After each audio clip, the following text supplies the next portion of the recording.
नमस्कार दोस्तों, स्वागत है आपका मेरे इस YouTube चैनल पे। इस वीडियो पे हम लोग ये देखेंगे कि निफ्टी आने वाले टाइम पे और लंबे वाले टाइम पे क्या करेगा। पर उसके पहले हम लोग एक डिस्क्लेमर देख लेते हैं कि इस वीडियो में जो कुछ भी बताया जा रहा है ये सिर्फ और सिर्फ स्टडी पर्पज़ के लिए है।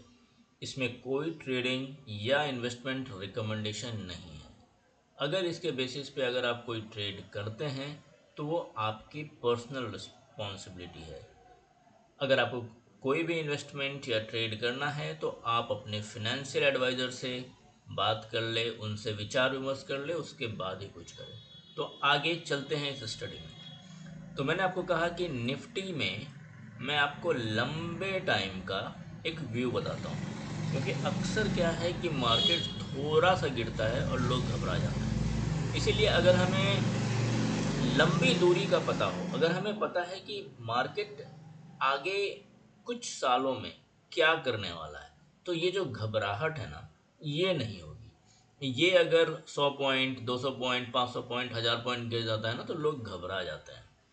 अगर पोर्टफोलियो आपका जितना भी है, 50 लाख, 1 करोड़, 2 करोड़, 10 करोड़, राइट, तो जो लोग लंबे समय तक टिकते हैं ना, उन्हें पता होता है, वो उन्हें अपना कारण पता होता है। अगर आप मार्केट में आए हैं, अगर आपने ये सोच लिया है कि मुझे निवेश करना है, मुझे इन्वेस्टमेंट करना है, ट्रेडिंग के लिए मैं अभी बात ही नहीं कर रहा हूँ। अगर आपने ये सोचा है कि मुझे वेल्थ क्रिएशन करना है और मुझे लंबे समय तक रहना है, और अगर आपने अच्छे स्टॉक्स को चुना है, अच्छे स्टॉक्स का भी मतलब लोगों का डेफिनेशन अलग अलग है, पर एक मैं ब्रॉड ओवरव्यू में बोलता हूँ। अगर आपने अच्छे स्टॉक्स चुने हैं और आपने लंबा समय तय किया है, आपको घबराने की ज़रूरत नहीं है। वो क्यों, मैं आपको प्रूव करूँगा। इस वीडियो के माध्यम से मैं आपको बताऊँगा क्यों मैं ऐसा बोल रहा हूँ। सबसे पहले आप ये देखिए, सबसे पहले लोगों को लगता है कि भाई निफ्टी है यहाँ पर, है ना। ये चूँकि मैं भी कभी कभी इलियट वेव के बारे में बात करता हूँ, तो लोग क्या करते हैं कि यहाँ पर मैं आपको ड्रॉ करके दिखाता हूँ ताकि आपको क्लियर होगा। यहाँ पे मान लीजिए, यहाँ पे ये 1, ये 2, मैं लिख देता हूँ, अदरवाइज़ वो क्लियर नहीं होगा। यहाँ पे लोग इसको कैसे ड्रॉ करते हैं कि यहाँ पे मार्केट ने वेव 1 बनाया, फिर उसके बाद यहाँ पर वेव 2 बनाया, फिर उसके बाद ये प्रोबेबली वेव 3 था,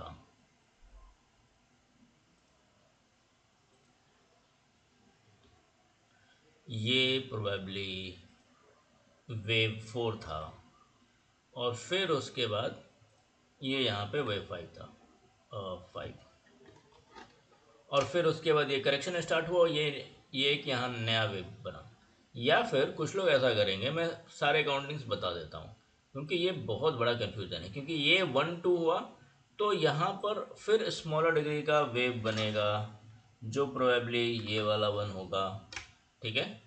और ये 3 कहीं पे ऊपर चला जाएगा, और फिर ये यहाँ पर ये 2 बनेगा, और फिर ये 3, ये 4, ऐसे ही वो लोग काउंट करते रहेंगे। पर ये वैलिडेट कैसे होता है कि कौन सी काउंटिंग सही है, ये इम्पोर्टेंट है। आप ये समझें कि वैलिडेशन कैसे होगा। हमने काउंटिंग तो कर दी, हमने ये बता दिया कि ऐसा ऐसा है, बट ये आपकी मन की कहानी है, ये एक्चुअल नहीं है, ये रियलिस्टिक नहीं है। तो रियलिस्टिक क्या पिक्चर है, हम लोग ये पॉइंट आउट करने की कोशिश करेंगे। और इसके लिए हम लोग ये देखते हैं कि निफ्टी अगर कैसे चल रहा है। जिस तरीके से मैं काउंट करता हूँ, मैंने आपको पहले भी बोला है कि मैं ट्रेडिशनल इलियट वेव फॉलो नहीं करता हूँ। मैं एक नया इलियट वेव का थ्योरी भी स्टार्ट नहीं करना चाहता, क्योंकि फिर ऐसा हो जाएगा कि जैसे कुछ लोगों ने स्टार्ट किया, right, neo wave theory, right. तो आजकल ये फैशन हो चुका है, इलियट वेव, नियो वेव, नीली एक्सटेंशन, नीली वेव। तो ये सारी चीज़ें जो चल रही है मार्केट में, नई नई चीज़ें आ रही हैं। और ये इम्पॉर्टेंट है कि फंडामेंटल्स क्लियर अगर आपका नहीं है, काउंटिंग आपको नहीं आती है, आप इन सब पचड़ों में मत पड़िए। जितने भी ट्रेनर है मार्केट में, सब लोग बस ट्रेनिंग के पैसे से अपना घर चला रहे हैं, काउंटिंग उनको भी नहीं आती है। मैं खुद पर्सनली कुछ ट्रेनर्स को जानता हूँ, और बिकॉज ट्रेनिंग में एक बार उन्होंने एक बार फीस आपसे ले लिया 25,000 या फिर 50 या फिर 1 लाख, और फिर उसके बाद उनका एडवांस प्रोग्राम होता है जिसमें वो 1.5 लाख लेते हैं। ये मैं मल्टीपल लोगों का प्रोग्रामिंग का पैटर्न मैं बता रहा हूँ। इनिशियली उनका एंट्री स्टेज का रहेगा 25,000, फिर उनका एडवांस प्रोग्राम रहेगा, वो बताएंगे एडवांस प्रोग्राम में हम ये कर देंगे, वो कर देंगे, वो बता देंगे, और उसका रहेगा करीब 1.5 lakh. Only thing that you are doing is wasting your money. कहीं से कुछ नहीं मिलता। तो आपको मैं एक सिंपल तरीका बताता हूँ कि आप लोग क्या करो। यहाँ पर अगर मैं ये टाइम फ्रेम बदलता हूँ, मैं यहाँ पे मंथली चार्ट पे जा रहा हूँ, ठीक है, और मैं ये सारे ड्राइंग्स हटा देता हूँ। आप ये समझिए कि जो निफ्टी है मेरी, है ना, मैं अगर आपको एक टारगेट देता हूँ, मैं यहाँ पर लिख देता हूँ कि वो टारगेट क्या है। निफ्टी का टारगेट मैं एग्जैक्ट नहीं बताता हूँ, मैं बोलता हूँ 50,000। हालांकि है नंबर कुछ 53,000 समथिंग, पर मैं ये बोलता हूँ कि ये 50,000 है ना, ये निफ्टी जाएगा अगले में भी 2030 तक, या फिर प्लस माइनस कुछ साल, हो सकता है 2 साल बढ़ जाए या 2 साल घट जाए, कुछ ऐसा, मतलब प्लस माइनस कुछ साल के बाद मैं निफ्टी को देख रहा हूँ 50,000 प्लस। यानी ये कुछ नंबर था अराउंड 53 के आसपास, बट मैं मोटा मोटी ये लेके चलता हूँ कि मान लीजिए ये क्या हुआ आया ना, तो अभी आप 50 के ही मानिए, ठीक है। तो निफ्टी को अगर मैं 50 के बोलता हूँ आगे कुछ 5-7 सालों में, इन लेट से 5-6-7 ईयर्स, अगर मैं ऐसा बोलता हूँ या पहले भी, तो फिर लोग कहेंगे यार ऐसा कैसे होगा। अभी निफ्टी चल रहा है 25,000, मैं डबल के बारे में बात कर रहा हूँ प्रोबेबली नेक्स्ट 5 ईयर्स में। तो क्या ये पॉसिबल है? ये एकदम इम्पॉसिबल लगता है, पर मैं मार्केट को ऐसा ही देख रहा हूँ। अब मैं आपको बताता हूँ ये क्यों लोगों को इम्पॉसिबल लगता है, लेकिन जब तक वो होता नहीं है लोग समझते नहीं हैं। यहाँ पर देखिए, ये है निफ्टी अराउंड 7,500, ठीक है, अराउंड 7,500 2020 में। अब अभी कितने साल हुए हैं? 4 साल हुए हैं। अभी आप मुझे बताइए कि निफ्टी कितना टाइम हो चुका है जो वो 2020 में था।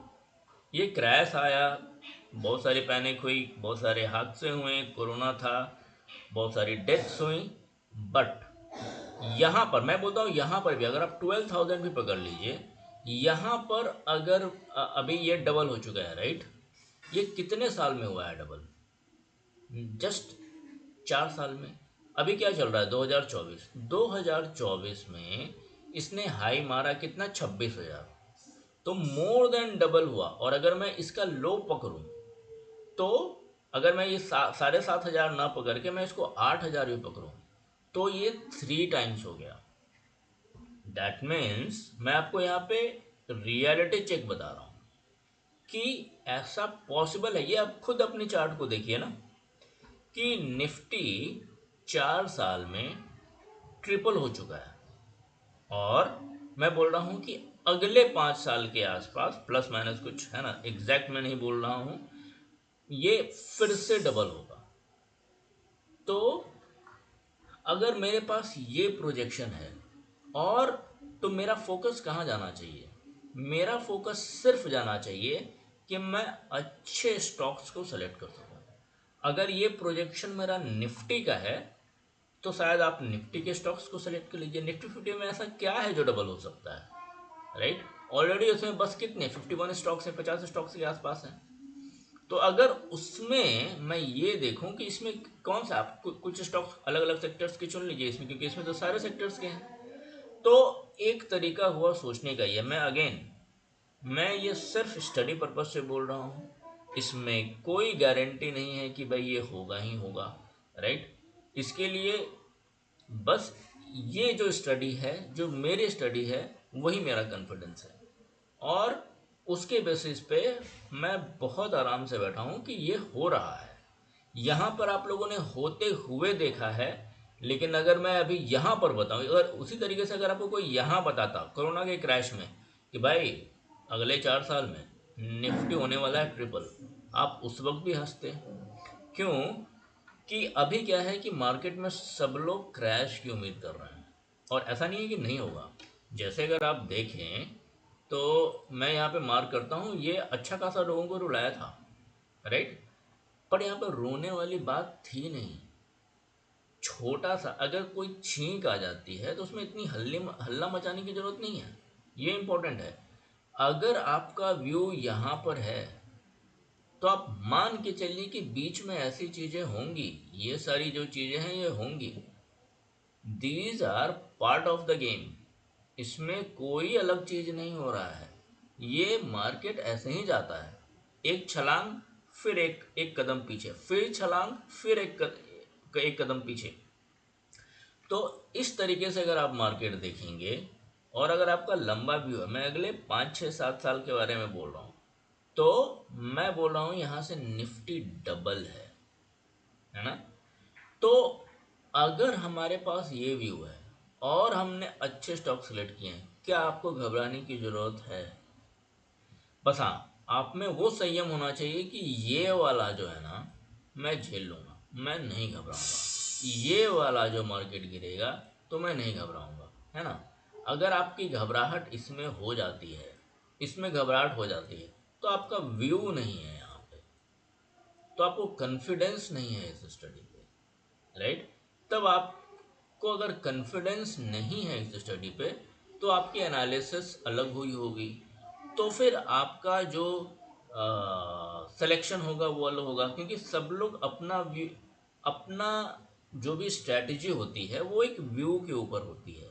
मेरा व्यू अगर इतना लंबा है और मेरा व्यू है मैं 50,000 प्लस देख रहा हूँ, तो ये छोटी मोटी चीज़ें ना मैं नहीं ध्यान दूंगा। मैं कहूँगा हाँ ठीक है, आने दो, चलेगा, कोई दिक्कत नहीं है। अगर आप निफ्टी को देखिए, ये ना वर्टिकल मूव है। ये पूरा मूव को आप देखो, ये वर्टिकल मूव है, सीधा 90 डिग्री का मूव है ये।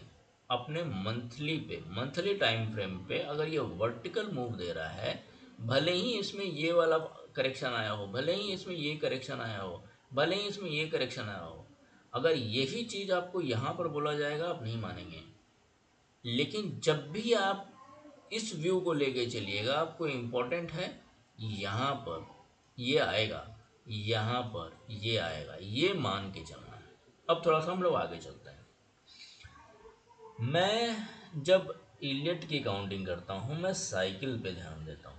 ये 1 2 3 ना, ये जो नंबर आप लोग रैंडमली डालते हैं ये छोड़ दीजिए, और बाकी जिसका भी आप मतलब ठीक है वो लोगों की मर्जी है। पर ये जो ट्रेनिंग है ना कि मैं ये चीज़ सिखा रहा हूँ, मैं ये चीज़ बता दे रहा हूँ, अक्सर आप करके देखिए। अगर आपको किसी को फ़ायदा मिला हो तो एक बार बताना, मुझे कमेंट में लिख कर बताना कि हाँ मैंने फलना आदमी का ट्रेनिंग किया और हाँ उसने इतना बढ़िया बताया कि भाई अब मैं सेल्फ सफिशिएंट हो गया हूँ, इंडिपेंडेंट हो गया हूँ और मैं कर ले रहा हूँ, है ना। तो मैं भी जानना चाहूँगा कि वो कौन बंदा है। ठीक है, हम लोग आगे चलते हैं। यहाँ पर अगर मैंने ये टारगेट लिया है, अगर मैंने टाइम फ्रेम भी दिया है, तो मैं किसी साइकिल से चल रहा हूँ। अगेन मैं यही बोलूँगा, समय इम्पोर्टेंट है, टाइम ड्यूरेशन है इम्पोर्टेंट है, टाइम एनालिसिस इम्पोर्टेंट है और टाइम पीरियड इम्पोर्टेंट है, और तीनों अलग अलग चीज़ें हैं। ठीक है, अब हम लोग आगे चलते हैं। तो एक साइकिल को पकड़िए और मैं इस साइकिल को पकड़ के चल रहा हूँ, लेकिन ये एक बड़ा साइकिल है। जैसे मैं कैसे बोल रहा हूँ कि मेरा वन, मेरा वन अगर ये यहाँ पर है, ठीक है, और मेरा टू यहाँ पर है, ठीक है, तो थ्री मेरा अभी तक कंप्लीट नहीं हुआ है। मेरा थ्री कंप्लीट होगा यहाँ पर, मेरा थ्री कंप्लीट होगा यहाँ, एक का क्या लिख दिया मैंने, थ्री यहाँ पर, और ये कब होगा, ये होगा करीब 50 के प्लस पे। ठीक है, अब ये क्या है, उसके अंदर ये इंटरनल्स चल रहे हैं। तो अगर मैं बोलूँ कि यहाँ पे मेरा वन का वन और मेरा वन का टू, और फिर ये मेरा 1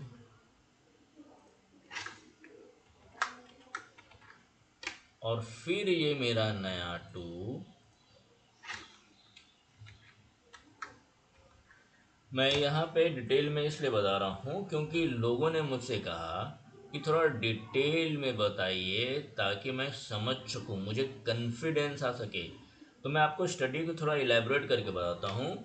ये जो हमारा जो 3 चल रहा है ना, ये थ्रीज ऑफ थ्री है। मैं यहाँ लिख देता हूँ, है ना। ये क्या है? 3 ऑफ 3 ऑफ 3 ऑफ 3, है ना। ये जो वर्टिकल मूव आप देख रहे हैं ना, ये इसके कारण है ना।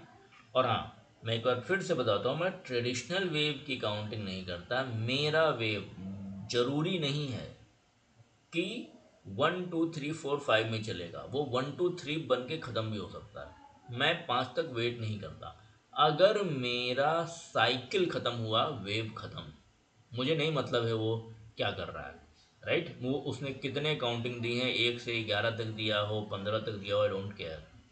अगर मेरा साइकिल ख़त्म, मेरा पूरा वेव ख़त्म।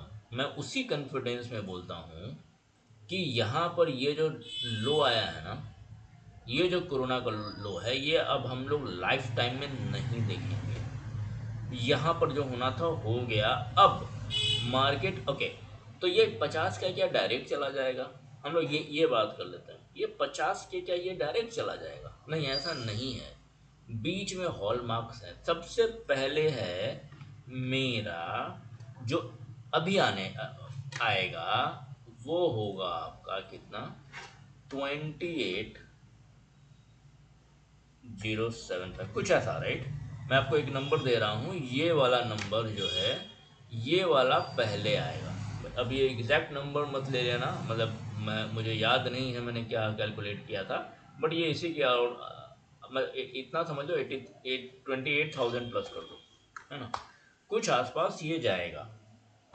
ये अगेन अभी वाला साइकिल, ये जब जाएगा उसके बाद एक क्रैश आएगा, है ना। जो 28,057 ही समझ लो, पकड़ लो, अभी हो जाएगा तो एक ओके, वो क्रैश नहीं होगा, वो छोटा सा करेक्शन होगा जिसको मैं उम्मीद करूंगा कि हो सकता है करीब आपको 7 to 12%, 10% पकड़ लो बीच में। अगर वो 10% मार्केट गिरता है, जैसे मैं आपको बताता हूँ, यहाँ पे पकड़ता है, ठीक है। ये कितना गिरा है? ये 15% नहीं, 17% गिरा था, तो लोग परेशान हो गए थे, ठीक है। उसी तरीके से ये भी कुछ 17-18%, ठीक है। तो अभी ये क्या है कि जो भी ऊपर जाएगा 28 के बाद मोस्टली क्या आएगा? 7 से 10 या 7 से 12% के बीच में करेक्शन आएगा। मैं इतना बड़ा करेक्शन अभी ये जो है ना, ये लंबा था, राइट। ये हो गया आपको 40%, ठीक है। उसके बाद ये हो गया करीब 60%, राइट। 60 64 64%। तो मैं इतना बड़ा करेक्शन मैं उम्मीद नहीं कर रहा हूँ। अभी जो भी आएगा ना करेक्शन, वो अराउंड 10 to 12% इसी के आसपास रहेगा। तो इतना अगर आप झेल सकते हैं, देखो 10% जब मैं बोलता हूँ ना, तो मार्केट अगर अभी 26,000 चल रहा है, तो इसका 10% हो जाएगा करीब 2,500 पॉइंट कम, ठीक है। तो ये 2,500 पॉइंट देखने में बड़ा लगता है, 10% है, लेकिन मैं यहाँ से डबल का जो व्यू बना रहा हूँ, तो इतना झेलने को मैं तैयार हूँ, ठीक है। तो जब 28,000 आ जाएगा ना, तो फिर एक बार अलर्ट होना हो, जिसको 10% के लिए लगता है मैं नहीं झेल पाऊंगा, मुझे दिक्कत हो जाएगी, मैं परेशान हो जाऊंगा, तो वो जो है एक बार सोचे क्या करना है उसको, राइट। अभी के लिए क्या चिंता करने की ज़रूरत है? नहीं। हाँ, आने वाले जो वीक है, ये उसका व्यू मैं नहीं दे रहा हूँ। हो सकता है आने वाले वीक में गिर जाए, धड़ाधड़ धड़ाधड़ मार्केट गिर जाए, मैं उसका व्यू नहीं दे रहा हूँ यहाँ पे, ठीक है। उसके लिए अगर बनाना होगा, मैं अलग वीडियो बनाऊंगा। मैं आपको इस वीडियो में ये बता रहा हूँ कि अगर आपका लंबा व्यू है, देखो मैं ये बताने का एक स्पेसिफिक पर्पस ये भी है कि बहुत लोग हैं जो मार्केट में क्रैश एक्सपेक्ट कर रहे हैं, राइट। कुछ लोग जो है अपना SIP बंद कर चुके हैं, कुछ लोग बोलते हैं कि मार्केट से मुझे उम्मीद नहीं है। क्यों?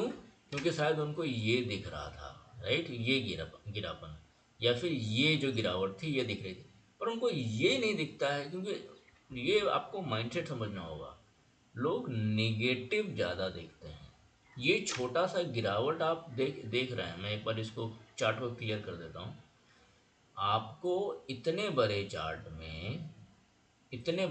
में ये गिरावट दिखा, आपको इतने बड़े चार्ट में ये गिरावट दिखा, पर आपको ये क्यों नहीं दिख रहा है कि मार्केट 90 डिग्री से ऊपर जा रहा है?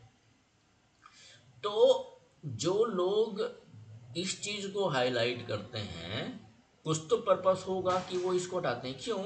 क्योंकि मार्केट में थोड़ा सा गिरावट जो होता है वो आपको डरा के रख देता है ना।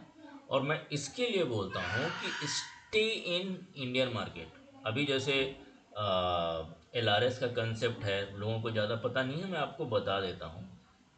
हाँ, आप, क्योंकि अभी तक लोगों को बस इतना पता है कि अगर मुझे इन्वेस्ट करना है तो मैं इंडियन इक्विटी में ही कर सकता हूँ, राइट, या फिर इंडियन सिक्योरिटीज़ में ही कर सकता हूँ। पर ऐसा नहीं है। आप यहाँ इंडिया में बैठे बैठे अपने इंडियन अकाउंट से US स्टॉक मार्केट में भी इन्वेस्ट कर सकते हैं। उसमें ऐसी फैसिलिटी हमारे गवर्नमेंट ने और कुछ कंपनियों ने प्रोवाइड की है, अभी ये पॉसिबल है।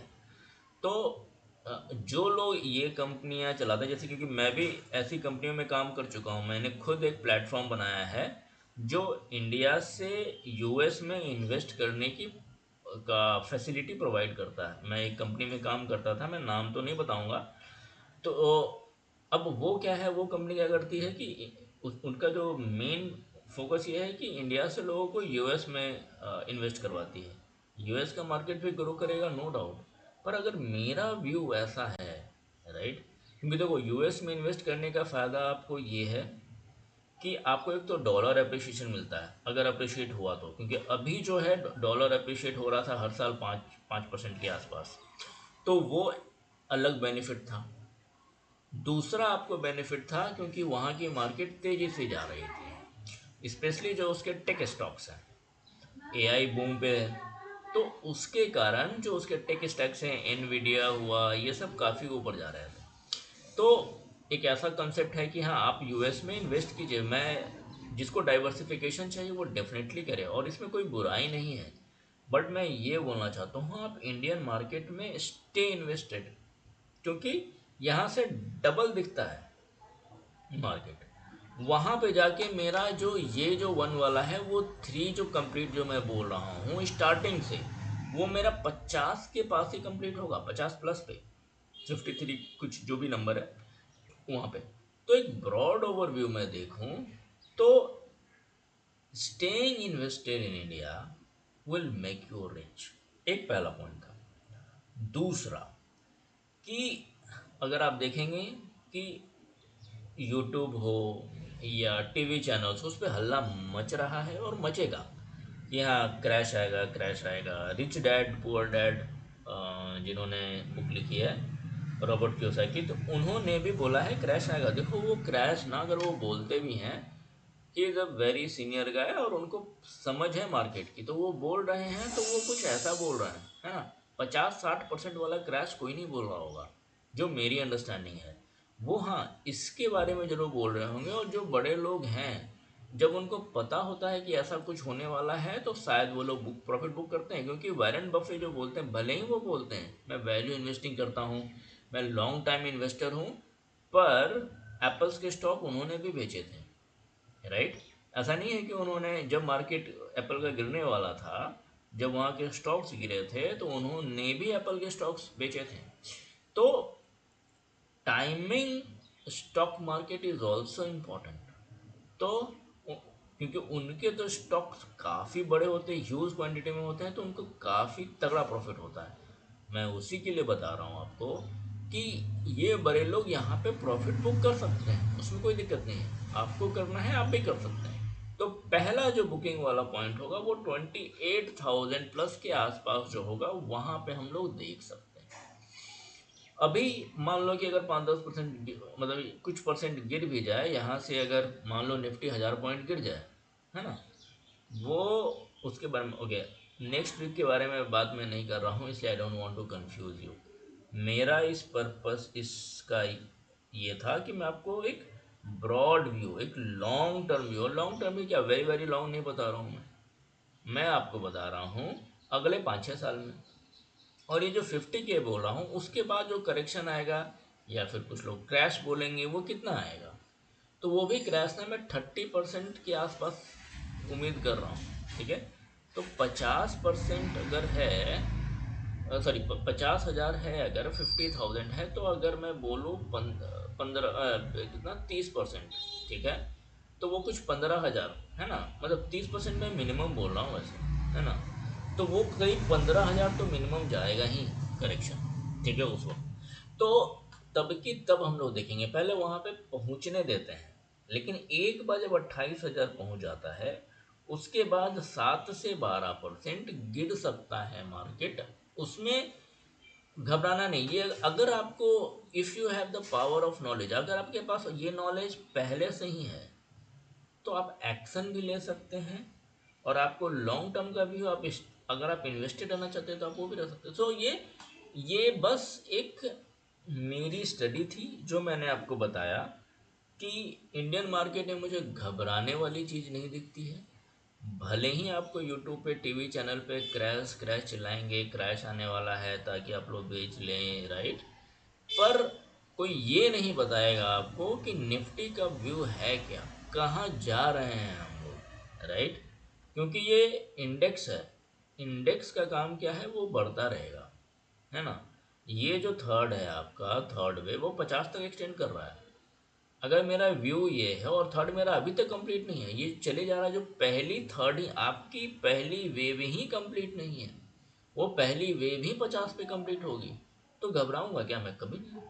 तो ये एक छोटा सा व्यू था आपको बताने के लिए कि हम लोग देख किधर रहे हैं अपने आप को। अब जब तक वो टाइम ख़त्म नहीं हो जाएगा, यानी जब तक 50K नहीं पूरा हो जाएगा, तब तक तो कोई प्रूव नहीं कर सकता है, मैं भी नहीं कर सकता हूँ। मैं बस बता सकता हूँ जो मुझे दिख रहा है, वही मैं बता रहा हूँ आपको कि अगर मैं ये इसको यहाँ बोलता, कोई यकीन नहीं करता। लेकिन अगर आप ये देखें, ये वर्टिकल मूव है, अगर वो यहाँ पे संभव है, तो क्या यहाँ पे संभव नहीं हो सकता है। बस इस पे एक बार विचार करके देखिएगा। तो अभी के लिए इस वीडियो में इतना ही। अगर आपको कुछ पूछना हो या कुछ शेयर करना हो तो आप पूछ सकते हैं कमेंट में। Thank you.